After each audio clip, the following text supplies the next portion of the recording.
Mga mahal na kaibigan, kami po ay patuloy na nag-aanyaya sa inyo. Samahan ninyo kami sa gagawin nating pagtalakay sapagkat alam po namin na pakikinabangan nating lahat ito lalo na doon po sa mga naghahangad na magkaroon ng magandang katuparan ng kanilang mga binabalak.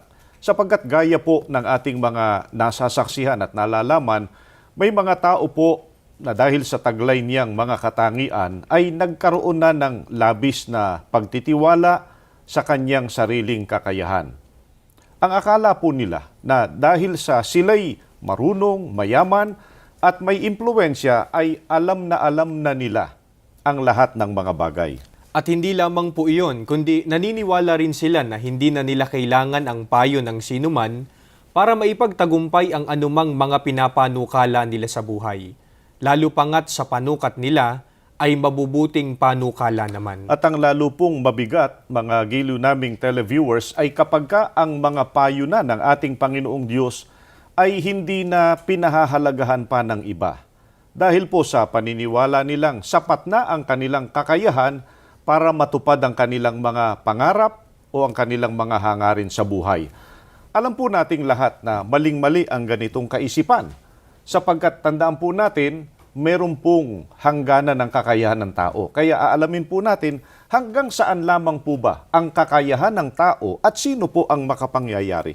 Alamin po natin ang nakasulat po dito po sa Kawikaan 16:1, ganito po ang pahayag.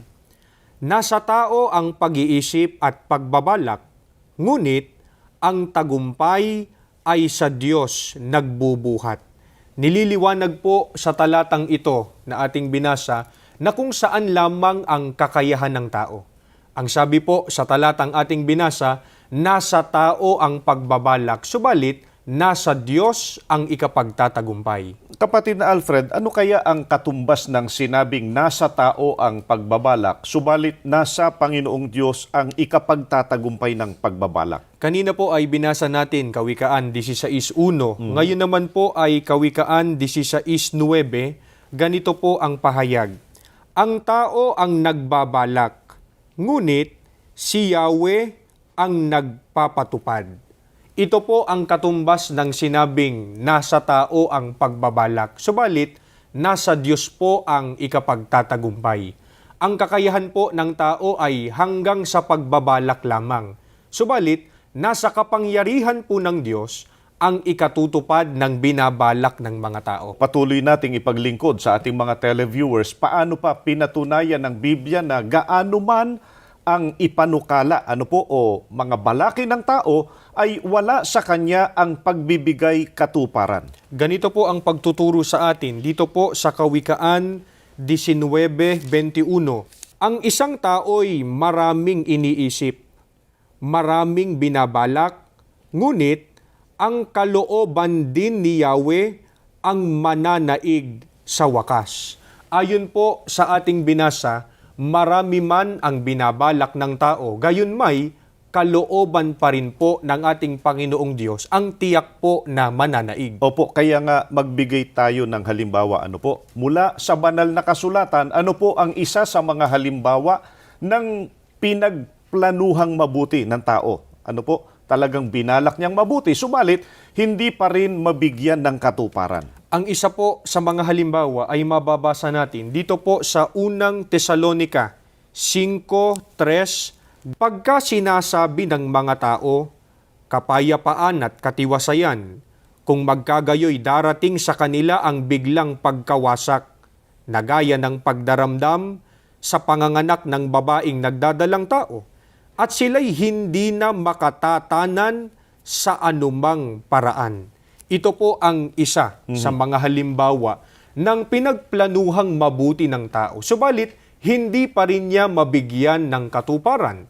Ang kapayapaan po na siyang pangunahing hinahangad at pinagsisikapan ngayon ng tao na matamo. Yang kapayapaan na binabanggit ng Biblia, yan ay hangad po ng lahat ng tao. Tayo man, hangad po natin yan. Lamang, baka po ang sabihin ng iba, baka naman kaya hindi naman matupad yan, dahil sa kung sino-sino na lamang ang nagbalak o kaya ay nagplano niyan. Alam na alam po natin na marurunong at mga taong nasa kapangyarihan ang nagsisikap na maitatag ang kapayapaan. Subalit ang tanong ay nagtagumpay ba sila sa ganyang mithiin? Ay, hindi po.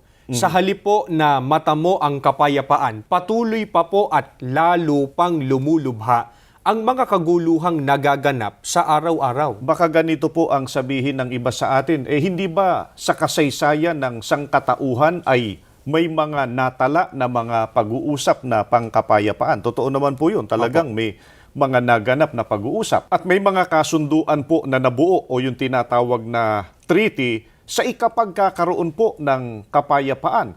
Paano po ba ipinakilala sa atin ng banal na kasulatan ang lahat ng mga pinagsikapang ilunas ng mga tao sa mga kaguluhan at kawalang kapayapaan na nagaganap sa daigdig? Alamin po natin ang nakasulat dito po sa Jeremias 8, ang talata po ay 11. At kanilang pinagaling ng kaunti ang sugat ng anak na babae ng aking bayan, na sinasabi, kapayapaan, kapayapaan, gayon may walang kapayapaan. Ganito lang po ipinakikilala ng Biblia ang lahat po ng mga pinagsikapang ilunas ng tao sa mga kaguluhan at kawalang kapayapaan na nangyayari sa mundo. Opo. Ayon nga po sa talatang ating binasa, kanilang pinagaling ng kaunti ang sugat. Kaunti lamang na pinagaling ang sugat. Sa makatwid, nabigyan lamang nila ng kaunti po, kaunti at pansamantalang lunas. Bakit kaya masasabi na nabigo ang tao at hindi po magawa na maitatag ang ganap na kapayapaan na hinahangad na pinagsisikapan nilang magawa? Ganito po ang mababasa natin sa Mateo 24, 6 hanggang 7, at mga kakarinig kayo ng mga digmaan at mga alingawngaw ng mga digmaan. Ingatan ninyo na huwag kayong magulumihanan, sapagkat kinakailangang ito'y mangyari datapwat hindi pa ang wakas, sapagkat magsisitindig ang bansa laban sa bansa, at ang kaharian laban sa kaharian, at magkakagutom at lilindol sa iba't ibang dako. Ito po ang dahilan kung bakit bigo ang tao at hindi po magawang maitatag ang ganap na kapayapaang pinagsisikapan niya. Opo. Sapagkat noon pa man ay nakatakda na po at kinakailangang maganap ang mga digmaang hinuhulaan sa Biblia. Yan ang una at ikalawang digmaang pandaigdig. Opo, kaya nga sa binasa kanina, mula sa talata ng Biblia, kung ilarawan po ng Biblia, ang mga pagsisikap ng mga tao na lunasan ang mga kaguluhan ay, ang sabi nga, ay parang sugat, na pinagaling lamang ng kaunti, pansamantala lamang po. Hindi nga po ba't noong matapos ang unang digmaang pangdaigdig, bagaman nakabuo ng mga kasunduang pangkapayapaan o yung mga treaties na tinatawag, at nagtatagpa ang mga pamahalaan sa daigdig ng mga organisasyon o mga samahan para maiwasan na ang mga ganoong uri ng digmaan, subalit ano rin po ang nangyari pagkatapos lamang ng may 20 taon? Hindi po ba kasunod noon ay sumiklab naman ang tinatawag sa kasaysayan na ikalawang digmaang pangsanlibutan? At kahit po natapos na ang 2 digmaang pandaigdig na hinuhulaan, ay nagpapatuloy pa rin ang mga paglalabanan ng mga samahan at mga bansang may iba't ibang itinataguyod na ideolohiya. Kaya nga hindi tayo lumalayo sa sinasabi po ng Biblia. Tama po ang pahayag ng Biblia. Sinasabi ng mga tao, kapayapaan, kapayapaan. Gayon may walang kapayapaan. Kaya nga ano lamang po ang gustong patunayan sa atin ng lahat ng mga pangyayaring ito? Ang gusto pong patunayan ay totoong-totoo at napakatibay po ng mga salita ng Diyos. Gaya po ng mababasa natin dito po sa Mateo 24, ang talata po ay 35, ganito ang pahayag. Ang langit at ang lupa ay lilipas, datapwat ang aking mga salita ay hindi lilipas. Ito po ang nais patunayan sa atin ng lahat ng mga pangyayaring ito na totoong-totoo at napakatibay po ng mga salita ng Diyos. Mas matibay pa sa langit at sa lupa. At hindi natin dapat na pag-alinlanganan yan. Kaya makatwiran lamang po, mga kaibigan, na sa Panginoong Diyos natin itiwala ang lahat at sa Kanyang mga salita lahat po ng ating mabubuting panukala para sa ating buhay. Subalit, paano po natin patutunayan ang ating lubos na pagtitiwala sa ating Panginoong Diyos at sa Kanyang mga salita? Samahan po ninyo kami sa pagtalakay mamaya sa amin pong pagbabalik. Mga kaibigan, balikan po natin ang ating iniwang katanungan kanina. Paano po ba natin patutunayan ang ating lubos na pagtitiwala sa ating Panginoong Diyos at pati na po sa Kanyang mga salita? Pakinggan po natin ang nakasulat dito po sa Kawikaan 20:24. Itinakda ni Yahweh ang landasin ng tao, pagkat di alam nito kung saan patutungo. Ito po ang kailangan nating gawin upang mapatumpak ang lakad ng ating pamumuhay. Ang kailangan po ay sundin natin ang itinakda ng Diyos na landasin ng tao. Sapagkat ayon po sa Biblia, pagkat di alam ng tao kung saan siya patutungo. Ano po ang katunayan mula sa banal na kasulatan na hindi nga po alam ng tao kung saan siya patutungo? Ang katunayan po ay mababasa natin sa Kawikaan 21:2. Ang akala ng tao, lahat ng kilos niya ay wasto, ngunit si Yahweh lang ang nakasasaliksik ng puso. Ayon po sa ating binasa, ang akala ng tao, lahat ng kilos niya ay wasto. Opo, at ano lang ang katumbas noong sinabi ng Biblia na akala ng tao lahat ng kilos niya ay tama? Pakinggan natin dito po sa Kawikaan 14, ang talata po ay 12. May daang matuwid sa tingin ng tao, ngunit kamatayan ang dulo nito. Ito po ang dahilan kung bakit nagkakamali ang tao. Ano man ang taglay niyang katangian, sapagkat meron pong hangganan ang pananaw ng tao. Ang katunayan nga po, ang sabi po sa talatang ating binasa, may daan na matuwid sa tingin ng tao. Ang totoo ay hindi talaga matuwid sa tingin lamang po ng tao. Ang katunayan, ang dulo nito ay kamatayan. Kaya nga may mga nagsisi sa bandang huli, may mga napapahamak at nakararanas nga po ng kabiguan. Kaya paano tayo makatitiyak ng tagumpay sa mga binabalak nating gawain? Alam natin na hindi masama na ang tao ay magkaroon ng plano o mga balakin para siya magtagumpay. Subalit, paano natin matitiyak na tayo magtatagumpay? Ang kailangan po ay itiwala natin ito sa ating Panginoong Diyos. Gaya po ng mababasa natin dito po sa Kawikaan 16:3. Itiwala mo kay Yahweh ang iyong mga gagawin at magtatagumpay ka sa lahat mong layunin. Ito po ang dapat gawin para po tayo ay makatiyak ng tagumpay sa mga binabalak natin na gawain. Ayon nga po sa talata, itiwala mo kay Yahweh ang iyong mga gagawin. At ang sabi nga po diyan sa binasa ninyo, kung sa Diyos tayo lubos na magtitiwala, magtatagumpay ka sa lahat mong layunin. Sapagkat sino nga ba ang nakakaalam kung ano ang makabubuti sa nilalang? Hindi po ba, mga kaibigan, kundi ang lumalang sa Kanya? Kaya sa paghanap ng relihiyon, pagdating po sa paghanap ng relihiyon, hindi natin dapat baliwalain ano po ang utos ng ating Panginoong Diyos sa mga tao na ito ang dapat na maging gabay para hindi tayo mapahamak. Ang kailangan pong hanapin ay yung pinakamabuting daan. Opo. Gaya po ng mababasa natin dito po sa Jeremias 6:16, sinabi ni Yahweh sa kanyang bayan, tumayo kayo sa panulukang daan at magmasid. Hanapin ninyo ang dating landas. Alamin kung nasaan ang pinakamabuting daan. Doon kayo lumakad at magtatamo kayo ng kapayapaan. Subalit, ang sabi nila, ayaw naming dumaan doon. Makinig ang buong sanlibutan.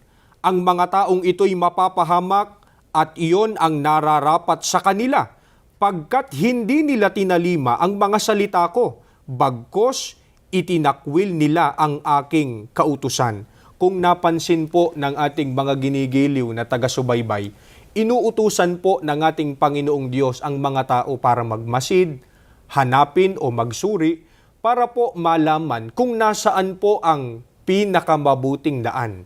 At kapag ka natagpuan na niya ang pinakamabuting daan, Ang sabi po ng ating Panginoong Diyos, doon kayo lumakad at magtatamo kayo ng kapayapaan. At sana huwag ba kalimutan ng ating mga televiewers na pinag-uusapan natin ay yung mga plano, mabubuting panukala natin.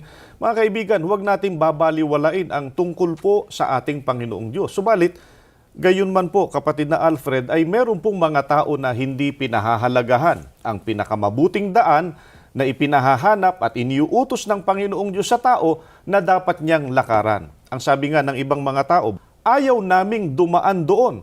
Sa makatwid, ayaw ng ibang mga tao doon sa relihiyon, sa tunay na relihiyong iniutos ng Panginoong Diyos na dapat niyang aniban. Ang ipinipilit pa rin ng tao ay yung relihiyong gusto niya na iba naman sa relihiyong gusto ng ating Panginoong Diyos.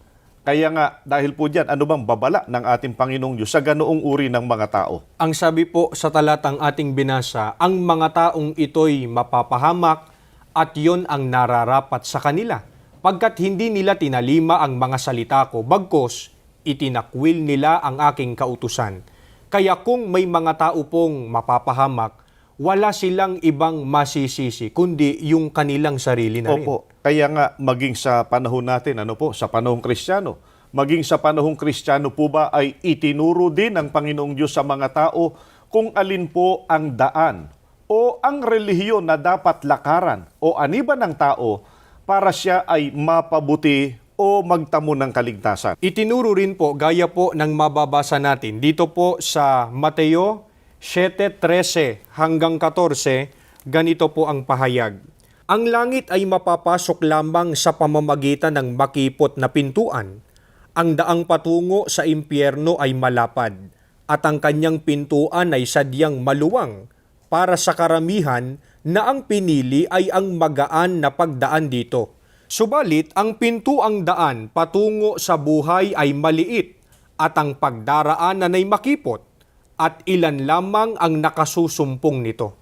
Kung napansin po ng ating mga taga-subaybay, hindi lamang po ang niliwanag dito sa talatang ating binasa ay yung uri ng pintuan at daan na dapat po napasukan ng tao para siya makarating sa buhay.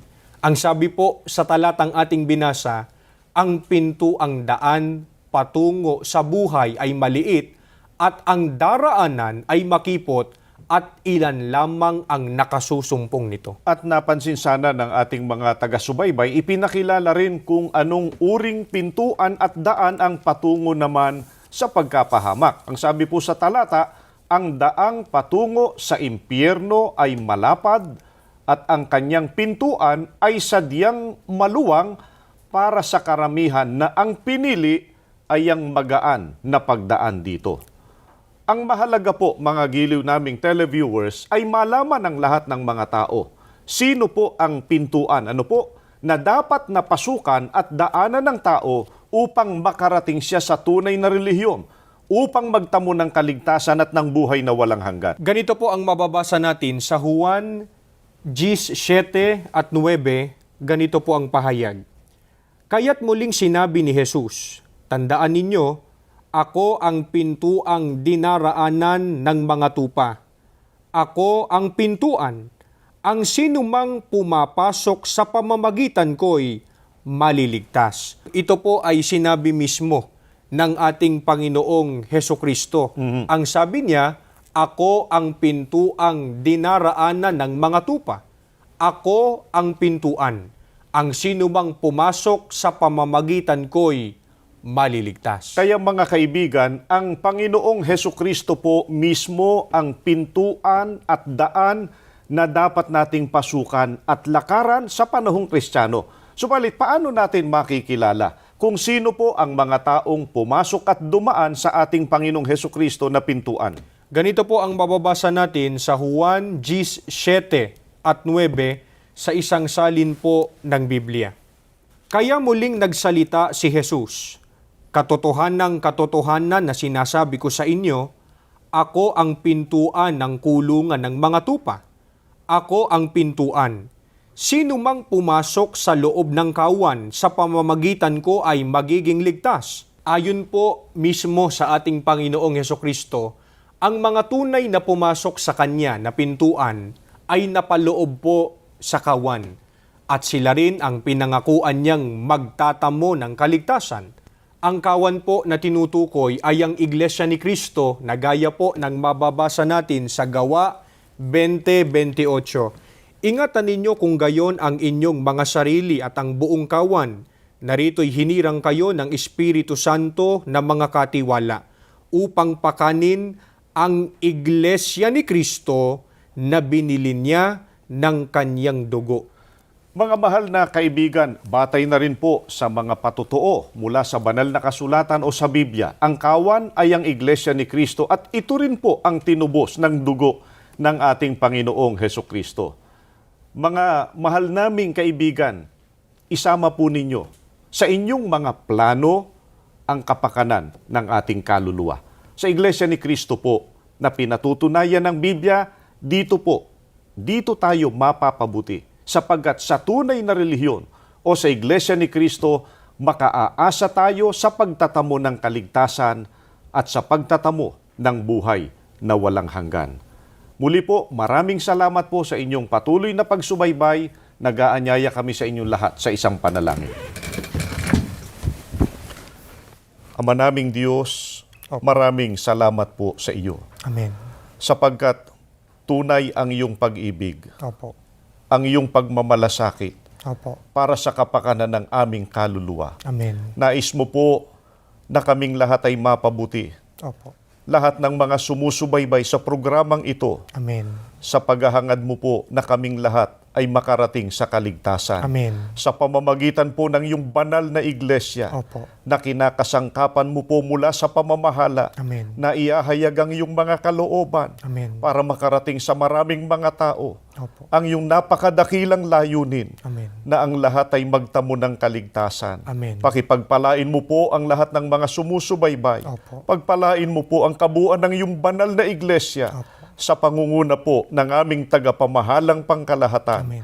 Ang lahat ay hinihiling po namin sa iyo sa pangalan po ng aming Panginoong Hesukristo. Amen. Amen.